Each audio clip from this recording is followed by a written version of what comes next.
এই মুহূর্তে আমার সঙ্গে রয়েছেন বীরভূম লোকসভা কেন্দ্রের প্রার্থী শতাব্দী রায়, সাংসদ শতাব্দী রায়। তার সাথে কথা বলবো।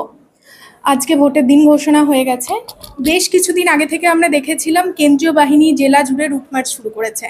কি বলবেন, ভোট ব্যাংকে কতটা প্রভাব পড়বে? কিছু হবে না আসলে। কেন্দ্রীয় বাহিনী প্রচুর সামনে দিয়ে হাঁটানো, লোকদের, গ্রামের লোকদের ভয় দেখানোর একটা সিস্টেমে চলে আসছে।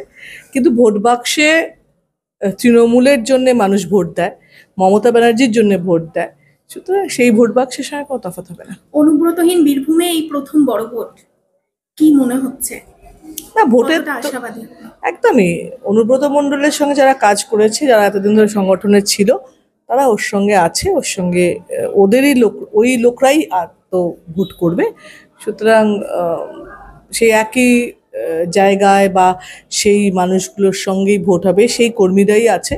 সুতরাং ওনার দেখানো বা ওনার সঙ্গে থেকে এরাও এতদিন ধরে রাজনীতি করেছে বা এদেরও এত রাজনীতি অভিজ্ঞতা আছে, তাতে ভোট হবে ভালো। দিদি, দেশ জুড়ে সিএএ জারি করা হয়েছে।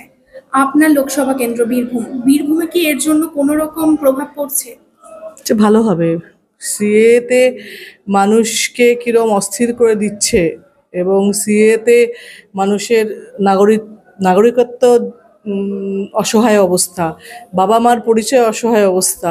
তারা আজ এতদিন ধরে ভোটার ছিল, এতদিন তার বাড়ি ঘর, ছেলে মেয়ে স্কুল যাচ্ছে, তারা হঠাৎ করে সব অপরিচিত হয়ে যাবে।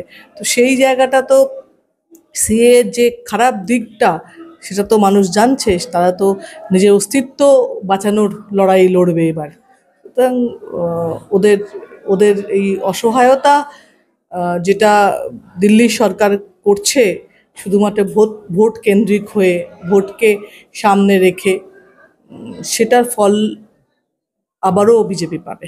শেষ প্রশ্ন, বিধানসভা ভোটে লক্ষ্মীর ভান্ডারকে হাতিয়ার করেছিল তৃণমূল। এবার সেই লক্ষ্মীর ভান্ডারে অর্থের পরিমাণ 500 থেকে 1000, 1000 থেকে 1200 করা হয়েছে।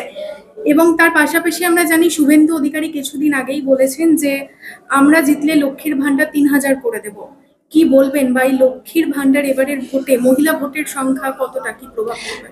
কেউ যদি বলে জিতলে করে দেবো, আমরা বলেছি কি, আমরা করেছি, যেতাম। আমরা দিয়ে প্রমাণ দিয়েছি, দিয়ে মমতা ব্যানার্জি যে কটা স্কিমের কমিট করেছিল, একটাও কমিটমেন্ট কিন্তু ফেল করেনি এখনো পর্যন্ত। যে কটা বলেছিল করব, সেটা কিন্তু করে দিয়েছে। তাই জন্যে কি করবে, বে বো বি ওতে নেই, করেছি, করে দিয়েছি, এই জায়গায় তৃণমূল আছে। Thank you.